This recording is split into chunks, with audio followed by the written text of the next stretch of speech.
नमस्कार, मैं हूँ डॉक्टर राजीव पथरिया और आप देख रहे हैं लाइव हिंदुस्तान चर्चा। आज हम चर्चा करने जा रहे हैं कि ओपीएस का मुद्दा जो सबसे महत्वपूर्ण मुद्दा पिछले विधानसभा चुनावों में रहा है, जिसके कारण कर्मचारियों का रुझान कहीं न कहीं कांग्रेस की तरफ रहा क्योंकि कांग्रेस ने गारंटी दी थी, गारंटी नंबर 1 ओपीएस सत्ता में आते ही लागू करेंगे और कर भी दी गई है।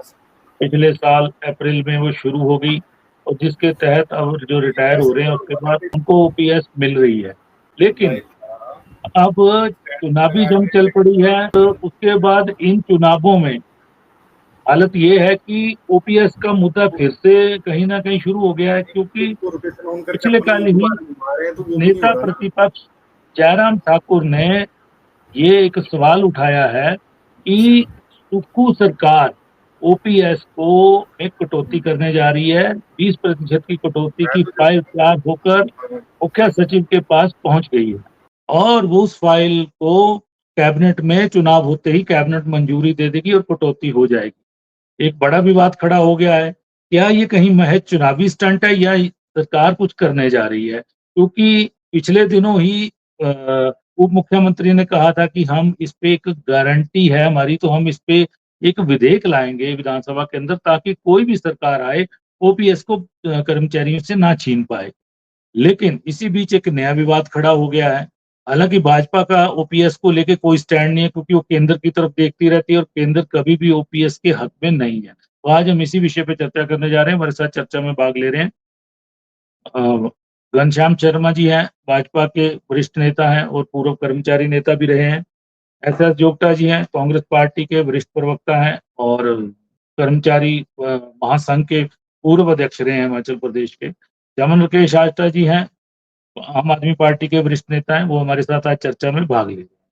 तो मैं घनश्याम जी जानना चाहूँगा कि ये जयराम जी ने जो ये कहीं चुनावी कोई शगुफ़ा फेंका है कि वाक़ई उनके पास किसी सोर्स ने, किसी अधिकारी ने जानकारी पहुँचाई है कि 20% की कटौती का मसौदा तैयार हो गया है और चुनावों के बाद ही कैबिनेट में की बैठक में निर्णय ले लिया जाएगा।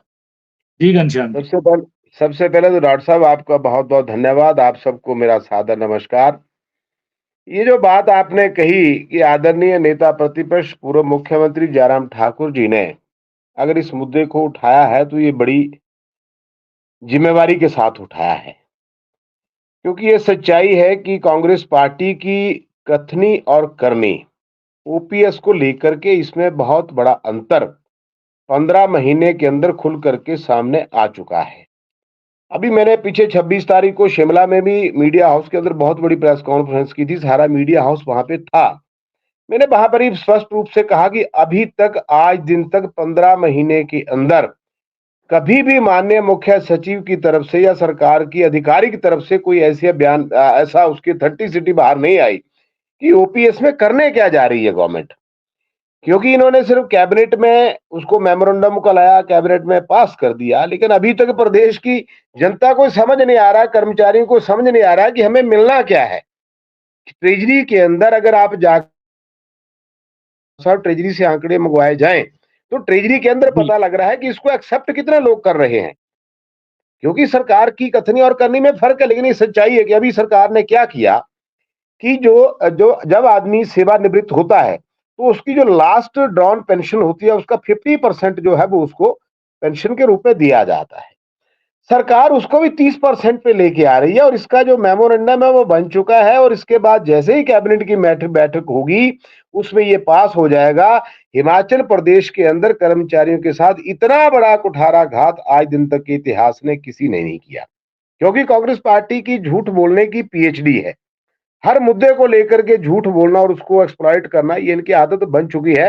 लेकिन अभी जब नेता प्रतिपक्ष ने इस बात को उठाया तो दूध का दूध और पानी का पानी सबके समक्ष आ चुका है।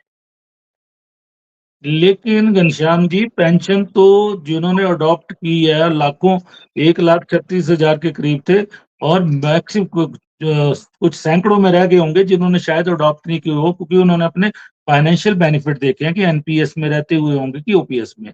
तो लाखों लोग इसको अडॉप्ट कर चुके हैं और कुछ सैकड़ों लोग रिटायर भी हुए हैं, उनको मिल रही है पेंशन। आप कैसे कह अभी सकते हैं कि नहीं डॉक्टर मिल रही साहब है? डॉक्टर साहब अभी तक सरकार इस बात को क्लियर ही नहीं कर पाई है कि हिमाचल प्रदेश के अंदर कितने लोगों ने अडॉप्ट की है। मैं इसी बात को दोबारा कह रहा हूं, कितने लोगों ने अडॉप्ट की है, ये एक बहुत बड़ा संशय का विषय है। हिमाचल प्रदेश के अंदर जो हमारे गस्टड अधिकारी हैं उन्होंने अडॉप्ट नहीं की, जो हमारे ब्यूरोक्रेटिक लोग आते हैं उन्होंने अडॉप्ट नहीं की। जिन लोगों की नौकरी 10 साल से कम रह जाती है उनको पेंशन वैसे ही नहीं मिलती है। लेकिन सरकार ने एक झूठ का मायाजाल फैलाया। अब दिक्कत यह है कि ट्रेजरी के अंदर लोगों से पैसे मांगे जा रहे हैं कि भैया जो पैसे आपको मिले हैं रिटायरमेंट के समय उसको जमा करवाइए, उसके बाद पेंशन के बारे में सोचा जाएगा। ये तो पहला झूठ था। अब दूसरी बात जो मैं आपको कह रहा हूं, जो आदरणीय जयराम ठाकुर जी ने कहा, ये बिल्कुल सत्यता से परिपूर्ण है कि फाइल जो है वो मुख्य सचिव के टेबल पर आ चुकी है। हमने कल भी कहा, 4 दिन पहले भी कहा, अगर हमारी बात में सच्चाई है कि सरकार की बात में सच्चाई है, सरकार खुलेआम आकर के इसका अपना पक्ष रखे। अगर जयराम ठाकुर जी ने कहा तो मुख्यमंत्री आए उसकी सफाई दे, उसका बयान दे माननीय मुख्यमंत्री जी। क्यों नहीं 48 घंटे हो गए तो अभी तक मुख्यमंत्री जी की तरफ से कोई बयान आया ना, मुख्य सचिव की तरफ से कोई बयान आया। तो डॉक्टर साहब इस मामले में कहीं ना कहीं सरकार की जो मंशा है वो संदेह के घेरे में आ जाती है। लेकिन देखिए वोटिंग से 3 दिन पहले ही क्यों नेता प्रतिपक्ष को इसका ध्यान आया? क्या वो फाइल ये कोई बड़े वोट फाइल बैंक से चूक पहुंची तो नहीं रही थी भाजपा? डॉक्टर साहब फाइल पहुंची ही परसों। परसों फाइल पहुंची, खबर जानकारी मिली और उस बात को प्रदेश की जनता के सामने रखा गया। कौन है ऐसे, कौन से सूत्र हैं जो विश्वसनीय सूत्र बताए गए हैं? ऐसे कौन से देखिए सूत्र बिठा रखे हैं आपने सुक्खू सरकार में? हमारे सूत्रों तो तो हमारे फाइल सुक्खू जी को जानकारी नहीं होती है लेकिन आपको पहले मिल जाती है, क्योंकि देखिए उधर ये से तो इनकार किया जा रहा है, इस तरह का कोई मूव देखिए नहीं है। देखिए सूत्र कैसे होते हैं, आपको मैं इसका उदाहरण देता हूँ। सुक्खू जी को तो ये भी नहीं पता लगा कि उनकी सरकार के 6 लोग जो है विधायक वो सर्क करके चले गए, उनको तो ये भी पता नहीं लगा, उनकी वजह से यहाँ भी फेल हो गई। तो ये तो फाइलों की बात है। ये सरकार अपना विश्वास जो है वो प्रदेश की जनता के ऊपर खो चुकी है और ये सरकार जितना मर्जी झूठ बोल रहे अब, लेकिन सच्चाइयां लोगों के सामने आ गई हैं। अगर हमारी बात में या आदरणीय जयराम ठाकुर जी की बात में कहीं भी आपको झूठ लगता है तो कल भी आदरणीय जयराम ठाकुर जी ने कहा, मैंने भी कहा डिबेट के अंदर कि अगर हमारी बात आपको में शंका है तो माननीय मुख्यमंत्री जी खुल के उसके ऊपर अपना पक्ष रखें, प्रदेश के मुख्य जी। सचिव अपना पक्ष रखें। जब ये पक्ष नहीं रखना चाह रहे हैं, कल हमारे साथ डिबेट थी, आदरणीय सिंघा जी भी जुड़े थे, उन्होंने भी माना, मैं आपको उनकी बात को इंडोर्स कर रहा हूं। आदरणीय शिमला से राकेश सिंघा जी जुड़े थे, उन्होंने कहा कि फाइल आई है, लेकिन उन्होंने कहा ये इस विषय की नहीं, दूसरे विषय की फाइल है। मैंने उनको समझाया कि जो विषय आप कह रहे हैं वो तो हम 31 अगस्त 2022 को खत्म कर चुके हैं, उसकी तो फाइल ही नहीं आएगी, तो लोगों को पैसे मिल गए अपग्रेडेशन के। ये फाइल तो लोगों को मूर्ख बना करके 30% पेंशन के ऊपर लाने के लिए लाई जा रही है। जी, जोगटा जी, ये ऐसा क्यों जी किया जी जा रहा है? पहले आपने इसी मुद्दे पे चुनाव लड़ा, आपकी जितनी भी कांग्रेस शासित सरकारें हैं, हर जगह ओपीएस दी जा रही है, लेकिन हिमाचल में ये 20% की कटौती का क्या ही चर्चा आ गई? कैसे ये फाइल वित्त विभाग ने क्यों तैयार की, मुख्य सचिव तक क्यों पहुंचाई? और ये जानकारी अगर हुआ भी है ऐसा, तो ये विपक्ष तक जानकारी कैसे पहुंच गई? ये कैसे चला रहे हैं आप सरकार को? पहले डॉक्टर साहब मैं आपका और आपके लोकप्रिय चैनल का धन्यवाद करता हुआ तमाम अपने सहयोगियों का भी धन्यवाद करता हूँ और तमाम दर्शकों का, उन लोगों का भी धन्यवाद करता हूँ जो उस डिबेट को देख रहे हैं। देखिए जो मैं आरोप लगाता था भाजपा के ऊपर, वो आज घनश्याम जी हमारे ऊपर लगा रहे हैं। बीजेपी की एक डीलिट है, पीएचडी से ऊपर एक डिग्री होती है, उसमें उन्होंने झूठ बोलने में मास्टरी की हुई है। अब पहले तो ये बताएं, ये जो फाइल और ये जो फाइल आई है वो कहां से आई है, इनको किसने बताया, एक जांच का विषय है। अगर कोई ऑफिसर, मैं आपको दावे से कहता हूं, अगर कोई ऑफिसर कोई भी किसी भी रैंक का हो, अगर ये सीआईडी और ये जो सीक्रेसी अगर लीक आउट हुई है तो उसको हम तुरंत सस्पेंशन इसके इलेक्शन के बाद करेंगे, इसकी जांच भी करेंगे। और जहां घनश्याम जी ने कहा है कि भी क्या नाम, जयराम जी ने ऐसे कहा, जयराम जी ने वैसे कहा, जयराम जी ने तो 2022 में 4% डीए घोषणा की एक मुख्यमंत्री ने मंडी के अंदर हिमाचल दिवस के ऊपर 15 अप्रैल को। वो घोषित किया हुआ डीए आज तक नहीं मिला और जो पंजाब स्केल ड्यू था 16 से लेकर अब तक, वो उन्होंने 50,000 के ऊपर नहीं दिया। और पेंशन के बारे में जो आज ये घड़ियाली आंसू रो रहे हैं और लग रहा है इलेक्शन के वो भी 2 दिन पहले। ये चाल है बीजेपी वालों ने हिमाचल में, बिहार और उत्तर प्रदेश का जो वातावरण है वो क्रिएट कर दिया है, जिसमें विधानसभा के बाद देखो, जैसे इन्होंने कहा भी हमारे पास सिक्रेसी नहीं है, शांति प्रिय प्रदेश है हमारा, शांति प्रिय लोग हैं, एमएलएज है, और हमारे को क्या पता भी कब क्या होना है क्या नहीं होना है, वो सब कुछ चल रहा था कि हमने सोचा भी चलो ऐसे ही होगा। इन्होंने जिस तरह से कुटारा घात करके कांग्रेस को, जो जनता के प्रतिनिधि चुन करके आए हैं और मैंडेट कांग्रेस पार्टी को दिया है, उसको उन्होंने छुरा घोंपने का असफल प्रयास किया है, जिसके नतीजे आपके पास आज हैं, बाकी 4 को आ जाएंगे। जहां तक ये पेंशन की बात है, I should confine to the pension only. जो ये जयराम जी ने स्वराज से फाइल चली है, कहाँ से पहुंची है, कहाँ को गई है फाइल, ये बिल्कुल मनगढ़ंत है। जैसे हमारे प्रदेश के उप मुख्यमंत्री मुकेश अग्निहोत्री जी ने कहा कि इसको एक बिल बना करके, तो बिल पारित करके असेंबली में, ताकि बीजेपी वाले इसको टच ना कर सके। जैसे कि बीजेपी वालों ने अभी नई नई सरकार आई है राजस्थान में और छत्तीसगढ़ में, वहां इन्होंने बंद कर दी है, त्रिपुरा में तो जड़ से ही बंद कर दी है। ये बताए कि भी ओपीएस को बारे में लेकर के जयराम जी का क्या स्टैंड है। नई बात करें आप, कांग्रेस की बात नहीं करें, हमने दे दी हुई है ओपीएस, आप अपनी बात करें। ओपीएस सुनिए मेरी बात, पहले मेरी बात सुनिए। व्हाट अबाउट ओपीएस और व्हाट अबाउट पंजाब स्केल और 92,000 करोड़ रुपए का जो कर्जा आपने किस्मत में खर्च किया है। झूठ मत बोलिए, लोग समझते हैं, लोग सब कुछ जानते हैं भाजपा के बारे में। भाजपा एक सबसे कर्मचारी पार्टी रही है, जो कि इसका एक इतिहास है। शांता कुमार जी के टाइम से लेकर जयराम को भी हमने अच्छा मुख्यमंत्री समझा था, जिन्होंने धूमल साहब को किनारे करके एक्सीडेंटल मुख्यमंत्री बने। हमने सोचा चलो हमने क्या लेना देना, पार्टी का आंतरिक मामला है कि हमारा कुछ भला करेंगे। इन्होंने तो डीए तक नहीं दिया, अनाउंस किया हुआ। एक रिस्पॉन्सिबल मुख्यमंत्री के होते हुए, अनाउंस करते हुए इन्होंने, और जो ये पेंशन की हो जो 20-30% की बात कर रहे हैं, बिल्कुल मनगढ़ंत है। इसको मैं सीधे से खारिज करता हूं, और जयराम समेत इसकी जांच को आएंगे कि भी किस लेवल से सीक्रेसी लीक आउट हुई है, चाहे हमारी सरकार के ऑफिसर होंगे चाहे जयराम जी होंगे। This is very serious. Election के एक दिन पहले घड़ियाली आंसू रो रहे हैं कि भी कर्मचारी ऐसा करेंगे वैसा करेंगे। वो तो करेंगे ही, नेचुरली करेंगे, जब कर्मचारियों का आपने किया ही कुछ नहीं है। दैट्स ऑल डॉक्टर साहब। जी चलिए आस्था जी बड़ा मुद्दा रहा है चुनाव में, आपने देखा है। अब भी जब लोकसभा चुनाव शुरू हुआ तो मुद्दा फिर से आया, और वहां पे उप मुख्यमंत्री मुकेश अग्निहोत्री जी ने जब कहा कि नहीं हम एक्ट लाएंगे, क्योंकि राजस्थान में नई नौकरियों में पेंशन पूरी तरह से बंद कर दी गई है और एनपीएस की शर्त के साथ ही अपॉइंटमेंट की जा रही है, और बाकी जगह भी जहां बदलाव हुए हैं सरकारों के, जहां से कांग्रेस गई है और भाजपा आई है। तो हिमाचल में ऐसा ना हो, क्योंकि लाखों कर्मचारियों का और उनके साथ जुड़े हुए परिवार का एक बड़ा वोट बैंक भी है, और परिवारों का भी है, मसला भी है कहीं ना कहीं। और उन्होंने एक्ट लाने की बात कह दी। उसके कुछ दिन बाद बिंदल जी, जयराम जी का बयान आता है कि नहीं हम विरोधी नहीं है ओपीएस के। वो बयान आया, लेकिन उसके बाद चुप्पी साध ली गई ओपीएस पे। अब अचानक जयराम जी का बयान आया कि एक फाइल तैयार हो गई है, कैबिनेट मेमो भी तैयार हो गया है। मतलब बीच आचार संहिता के ये क्या संभव है कि ऐसे कैबिनेट मेमो भी तैयार हो गए हैं? जी आस्था जी। राजीव भाई, ये इशू है, बहुत इम्पोर्टेंट है। काफी बार मैं तो पहले भी इस बात पे चर्चा कर चुका हूँ, और ये मेरा अपना एक व्यक्तिगत सोच है, व्यक्तिगत राय है। मैं दोनों जो पैनल पे मेरे सहयोगी हैं, साथी हैं, इनसे पूछना चाहता हूँ कि जब एज अ एम्प्लॉय जब आप जॉब में रहते हैं, तो क्या आप ये चीज अपने को आप जब भी किसी उसमें देखते हैं, सामाजिक उसमें ताने बाने में या सामाजिक दायरे में देखते हैं, तो क्या आपके लिए देश, समाज और ये चीजें, शिक्षा, स्वास्थ्य, ये ज्यादा इम्पोर्टेंट होती है कि पेंशन ज्यादा इम्पोर्टेंट है?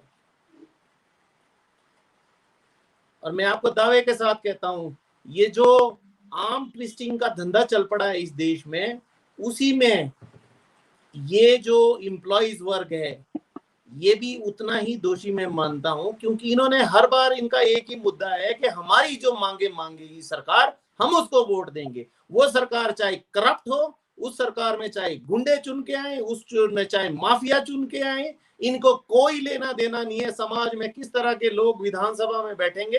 केवल और केवल इनको अपनी कुछ कर्मचारियों को जो जिसको बोलते हैं कि भाई इस नाम पे बरगलाना है कि वोट आप उसको दीजिए जो सरकार दब जाए, इनके आगे गिड़गिड़ाए और वोट बैंक को कहेंगे जी नहीं, जैसा कि मोदी जी आजकल कर रहे हैं कि जी ये बनाम वो, ये बनाम वो।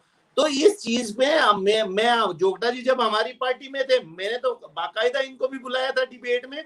जब हमारे पार्टी के लोगों ने दिल्ली से आकर के यहाँ पूछा था तो कर्मचारियों के फोन आए, उन्होंने कहा कि जी आप बात कीजिए आस्था जी से। मैंने एक प्रश्न पूछा था, जोगटा जी यहाँ सामने है, मैंने ये कहा, इन्होंने कहा कि जी वी हैव अर्नड इट। तो मैंने इनको एक बात कही थी कि जोगटा जी अगर कर्मचारियों ने अर्न की है जिंदगी भर वहां पे सेवा के बदले में पेंशन, तो बाकियों ने क्या छोले बांटे हैं क्या? क्यों नहीं आपको राजीव भाई, मुझे आपको सब लोगों को एक आयु के बाद अगर हम उस फाइनेंशियल उसमें नहीं आते हैं, हमें हमारा भी एक परिवार होगा, आप जिस दिन रिटायर होंगे तो वो आप पे भी विपदा आ सकती है, चाहे वो किसी कारणों से आए।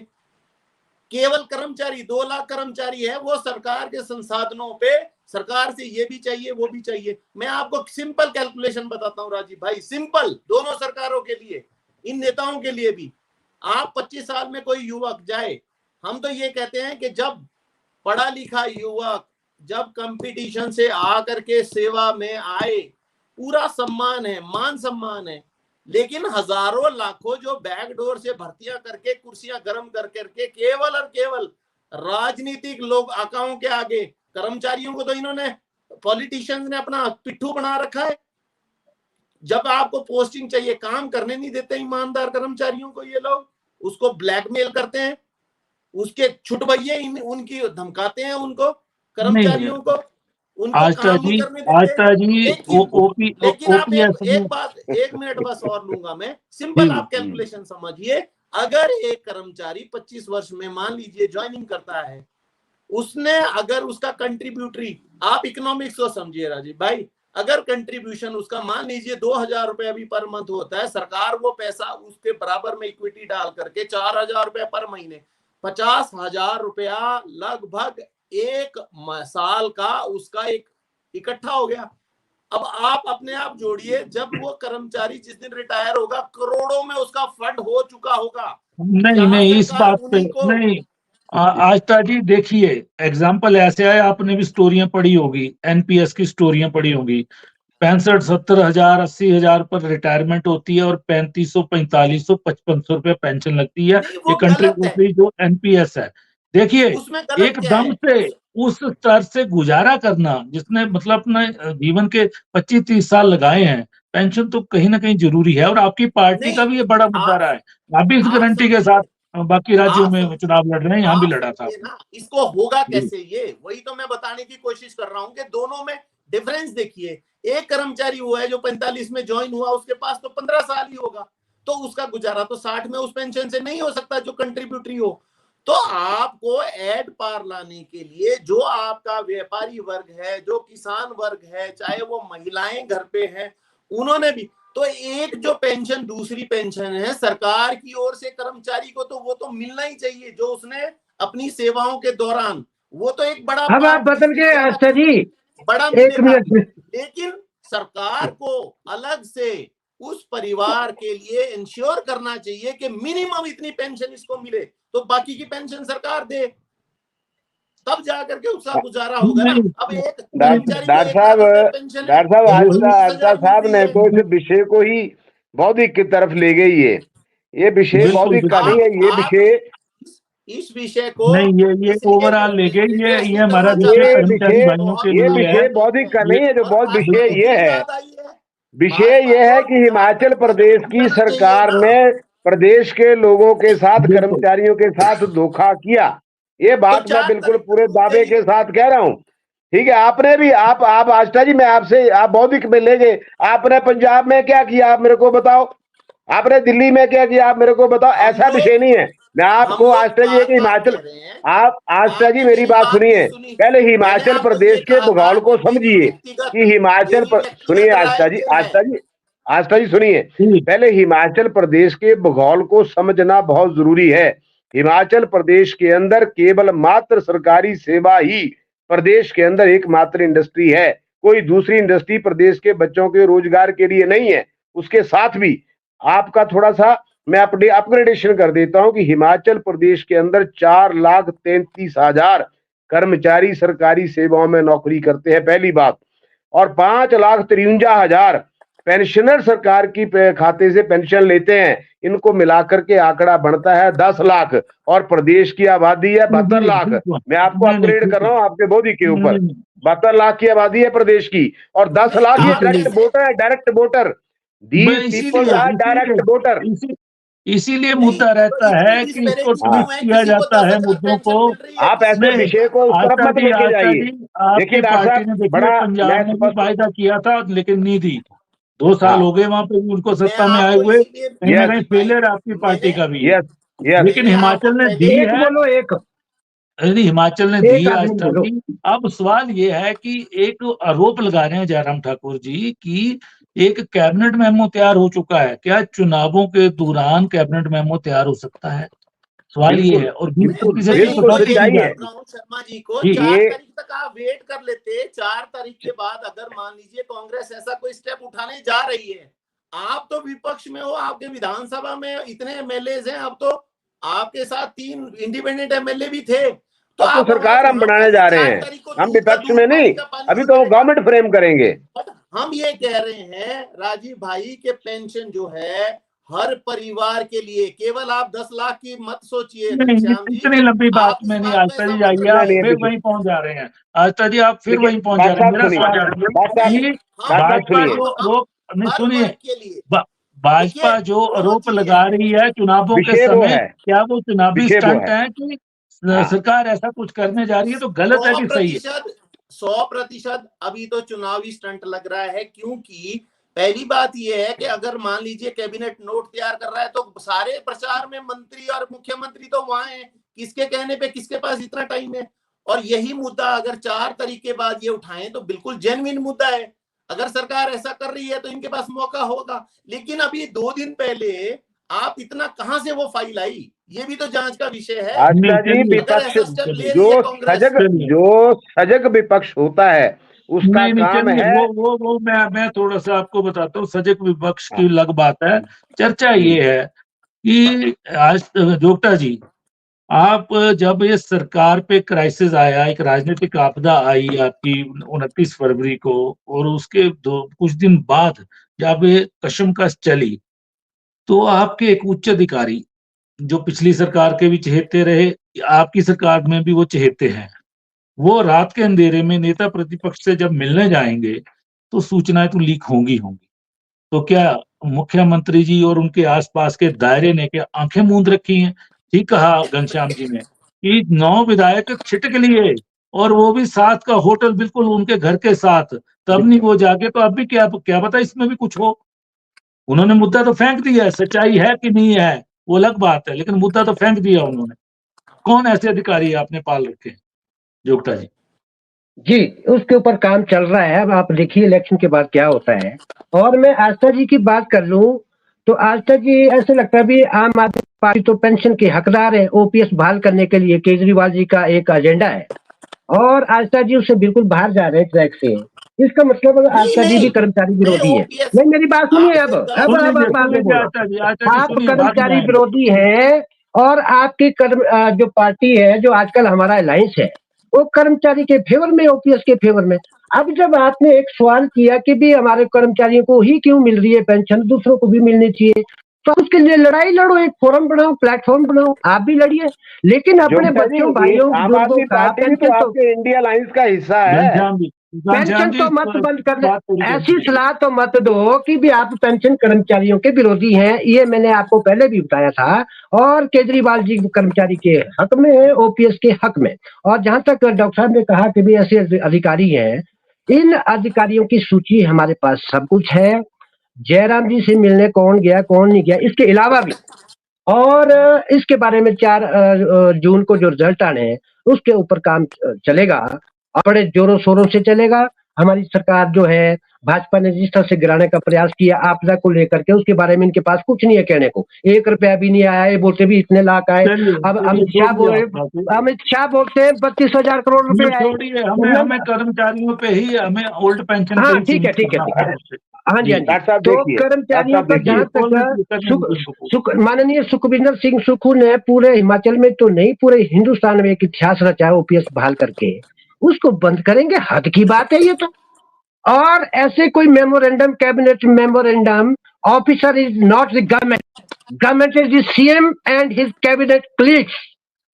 How officer dares to float and move memorandum like this? लेकिन How they dare? जोगटा जी, मैं ये आपको दावे से कहता हूँ, मुख्यमंत्री अभी फील्ड में, मंत्रिमंडल सारा फील्ड में, ऑफिसर जो मर्जी करते रहे।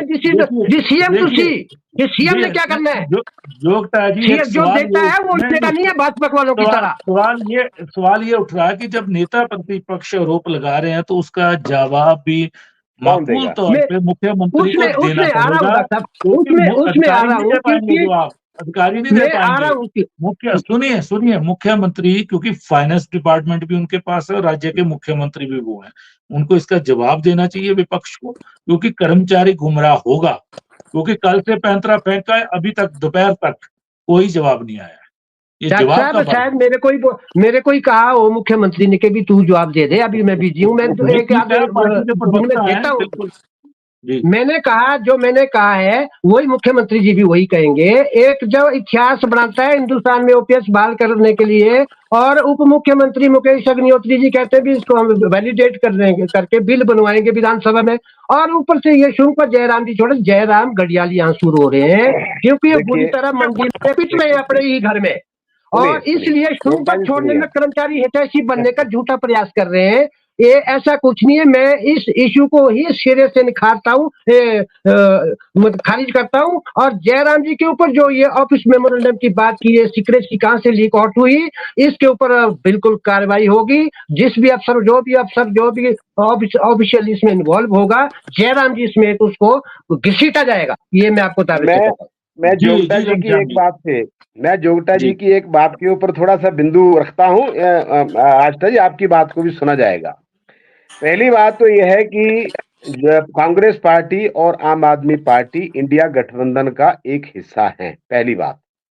और आपस में ही दोनों की ओपीएस को लेकर के परस्पर विरोधी बयान जो है वो आपके ही पैनल के ऊपर आपके सामने आ गए। तीसरी बात, माननीय जोगटा जी ने कहा, जोगटा जी मेरे बहुत पुराने मित्र है, हमने इकट्ठे काम भी किया है, धाराएं बदल गई वो विषय अलग है। इन्होंने कहा कि सरकार जो है वो मुख्यमंत्री होता है, मुख्यमंत्री सरकार को चलाता है। मैं इनसे एक बात पूछना चाहता हूं, अगर आपके मुख्यमंत्री सुखविंदर सुक्खू जी इतने ही विजिलेंसी से सरकार चलाते हैं, तो जब एक हमारे डीए एरियर की नोटिफिकेशन की गई, उस नोटिफिकेशन का हवाला ये था कि दादे ने नौकरी की और उसका जो पैसा वो पड़पोते को जाके मिलने था।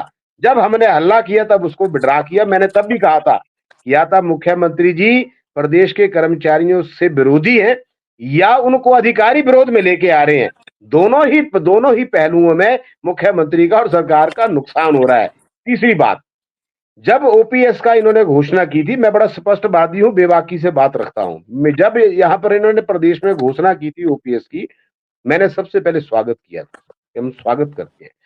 लेकिन लगातार इसके ऊपर 15-16 महीने के अंदर सरकार की इसके ऊपर जो गतिविधियां रही हैं वो संदेहास्पद हैं। डॉक्टर साहब, संदेहास्पद है। मैं बिल्कुल इस बात को ऑथेंटिसिटी के साथ आपके चैनल के माध्यम से कह रहा हूं। इनकी जो 16 महीने की ओपीएस को लेकर के गतिविधियां रही हैं वो बिल्कुल संदेहास्पद हैं। कभी इसको नई चिट्ठी निकालते हैं, कभी रूल बनाते हैं। आज दिन तक प्रदेश के कर्मचारियों से एफिडेविट तक नहीं लिए गए, जबकि जब तक कोई कर्मचारी खुद एफिडेविट नहीं देगा, सरकार किसी को भी किसी चीज के लिए बाध्य नहीं कर सकती है। लेकिन रिटायर हुए हैं इस अवधि में, अप्रैल के बाद पिछले साल से रिटायर हुए हैं काफी लोग। बीजेपी ने कुछ नहीं लेना है, कार्रवाई पूरी की गई है। डॉक्टर साहब, आपको याद होगा मैंने शुरू में कहा था कि मैंने कल भी कहा और आज भी कह रहा हूं कि प्रदेश के मुख्य सचिव, प्रदेश के मुख्यमंत्री श्वेत पत्र जारी करें, क्योंकि अब ये मामला बहुत गंभीर बनता जा रहा है। एक श्वेत पत्र जारी करे अगर इनकी बात में सच्चाई है तो, कि रिटायरमेंट के बाद कितने लोग सेवानिवृत्त हुए और कितने लोगों ने इसको अडॉप्ट किया, कितने लोगों को इसको क्या लाभ मिला, इस बात को जनता प्रदेश की जानना चाहती है। घनश्याम जी एक एनपीएस जो ओपीएस अब मिली है जिनको, उनकी तरफ से एक प्रश्न है आपसे, क्योंकि अब आप भाजपा में, आप तो पुरानी पेंशन ले रहे हैं क्योंकि आपने उस दौर में नौकरी की, कर्मचारी रहा हूं, सुनिए रहे हैं, अब भाजपा में है। उनका ये कहना है कि क्या ओपीएस ठीक नहीं है भाजपा की दृष्टि में, और क्यों नहीं भाजपा इसके फेवर में? देखिए मेरी बात सुनिए, हमारा स्टैंड ओपीएस को लेकर के बिल्कुल क्लियर है, बिल्कुल भारतीय जनता पार्टी का स्टैंड, हमारा स्टैंड बिल्कुल क्लियर है। केंद्र सरकार के पास सिफारिशें दी, आदरणीय प्रधानमंत्री मोदी जी के आदेशानुसार उसके लिए कमेटी बनाई गई, उस कमेटी की रिपोर्ट्स आ चुकी है। जैसे ही 4 जून के बाद केंद्र में सरकार बनेगी, केंद्र सरकार इसके ऊपर निर्णय लेगी। पहली, दूसरी बात, केंद्र को छोड़िए, स्टेट का विषय, हिमाचल प्रदेश हमारी सरकार का स्टैंड क्लियर है कि हम कर्मचारी विरोधी नहीं है, हमने झूठ नहीं बोला था। आप बताइए, हमने झूठ नहीं बोला इनकी तरह। आप दावा कर रहे 4 जून को आपकी सरकार बनेगी, क्या आप इसको ओपीएस को बहाल रखेंगे कि बंद करेंगे? देखिए, हम भारतीय जनता पार्टी की सरकार विचारों से बंधी सरकार है, ये कभी कांग्रेस की तरह विरोधाभास में काम नहीं करती है। हमने नहीं की तरह आज जैसे ये सत्ता में आए उन्होंने संस्थान बंद कर दिया, हमने तो नहीं किए कभी। ओपीएस की बात करिए आप, हमने आपको इतना कहा कि आपने जो सुनिए, मैं कह रहा हूँ, मैं बिल्कुल कंडेम कर रहा हूँ इस बात को कि ओपीएस को लेकर के मामला बहुत गंभीर हो चुका है, लोगों के दिमाग में संदेह भर चुका है। अगर प्रदेश की सरकार क्या करेंगे 4 जून के बाद? नहीं, सुनिए, प्रदेश की सरकार सच्ची है, अगर हमारी बातों में उनको झूठ लगता है तो आदरणीय मुख्यमंत्री जी प्रेस वार्ता करें और इस बात को स्पष्ट करें, या प्रदेश के मुख्य सचिव रिप्लाई नहीं है ओपीएस को लेकर के, क्या स्टैंड है? आप अपनी नजर में बताइए कि ये रहनी चाहिए जारी की नहीं रहनी चाहिए, भाजपा का क्या स्टैंड? देखिए, हमारे घोषणा पर हमने इसलिए बंद की, हमने प्रश्न इसलिए उठाया कि सरकार झूठ बोल रही है, गुमराह कर रही है। हम गुमराह करने के खिलाफ हैं, हम गुमराह करने के खिलाफ हैं। नहीं, आप गलत बोल रहे हैं। आप ओपीएस के बारे में क्या कहना चाहते हैं? मैंने आपको स्पष्ट बोला कि पेंशन होनी चाहिए, मैं कह रहा हूँ कि पेंशन होनी चाहिए। ये देखो, ये भी एक कौन सी पेंशन? कॉन्ट्रीब्यूटरी पेंशन, ओपीएस, कौन सी पेंशन? जो लोगों की पसंद हो वो पेंशन होनी चाहिए। आपकी क्या पसंद है? आप 1700 में विश्वास रखते हैं कि 37,000 में विश्वास रखते हैं? मेरी बात सुनिए, देखिए ऐसा है, चलिए समय बहुत हो रहा है, मुझे पता है आपके जब बड़े नेता नहीं दे पा रहे हैं तो आप भी नहीं देंगे, ये स्पष्टीकरण देंगे आस्था जी, दोनों की राय क्यों अलग है इंडिया गठबंधन की? जी आस्था जी।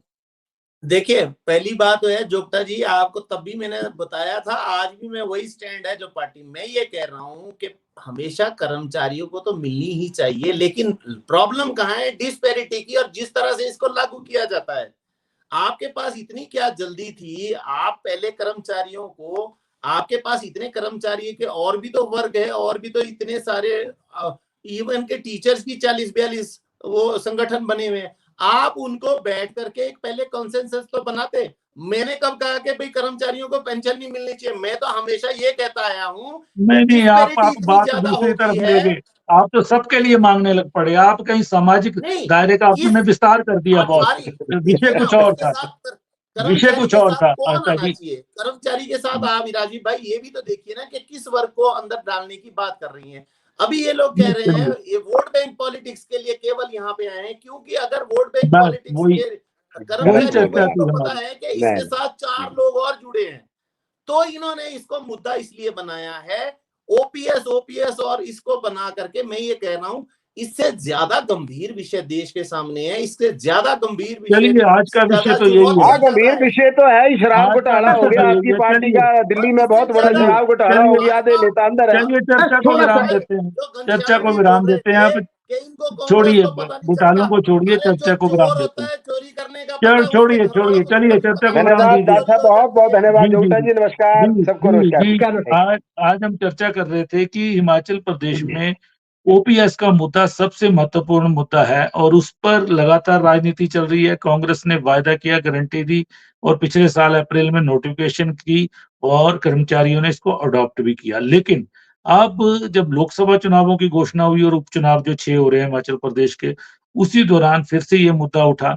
उप मुख्यमंत्री मुकेश अग्निहोत्री ने कहा कि ये पेंशन क्योंकि ये एक प्रशासनिक आदेश है, इसको कहीं कोई आगे जो दूसरी सरकार आएगी इसको बदल सकती है। तो हम इस पे एक्ट लाएँगे और कर्मचारी कोई भी इससे छेड़छाड़ नहीं कर पाएगा। इसी बीच मुख्यमंत्री जी कहते हैं कि राजस्थान वगैरह में हर जगह जहाँ पे भाजपा की सरकार आई है उन्होंने ओपीएस बंद कर दी है। एक मुद्दा बनता है, उसके बाद कहीं न कहीं हल्का-सा डिफेंसिव होते हैं नेता प्रतिपक्ष जयराम ठाकुर जी और भाजपा अध्यक्ष डॉक्टर राजीव बिंदल जी। वो इसको कहते हैं कि हम इसके विरोधी नहीं हैं। लेकिन कुछ दिनों बाद ही वो चुप्पी साध लेते हैं, मामला उठता है। अब चुनाव बिल्कुल सिर पे हैं, वोटिंग से 3 दिन पहले नेता प्रतिपक्ष ने बड़ा आरोप लगाया है कि ये जो पेंशन है, उसमें 20% कटौती का प्रस्ताव जो ओल्ड पेंशन दी जा रही है, तैयार कर दिया गया है वित्त विभाग द्वारा और मुख्य सचिव के पास पहुँच गया है कैबिनेट मेमो को तैयार करने के लिए। उन्होंने कहा कि मेरा विश्वस्त सूत्र है सरकार में जिसने मुझे बताया है, इसको सरकार नकार नहीं सकती है। और अभी तक मुख्यमंत्री सुखविंदर सिंह सुक्खू जी की तरफ से भी कोई इस पे जवाब नहीं आया है। लेकिन पार्टी प्रवक्ता जोगटा जी ने कहा कि ये बिल्कुल निराधार बात है और इस तरह का कोई भी मूव नहीं है। उन्होंने मुख्यमंत्री की तरफ से खुद को रिप्रेजेंट किया है आज की चर्चा में। अब ये क्या सिर्फ चुनावी स्टंट था, ये आने वाले समय में देखना होगा। 4 मतदान और उसके बाद रिजल्ट के बाद क्या करती है सरकार, इस पे भी आँखें लगी हैं। लेकिन कर्मचारी कहीं न कहीं भ्रमित इन बयानों से हुआ है। तो आज हमने इसी विषय पे चर्चा की, आप सबने चर्चा में भाग लिया, मैं आप सबका धन्यवाद करता हूँ।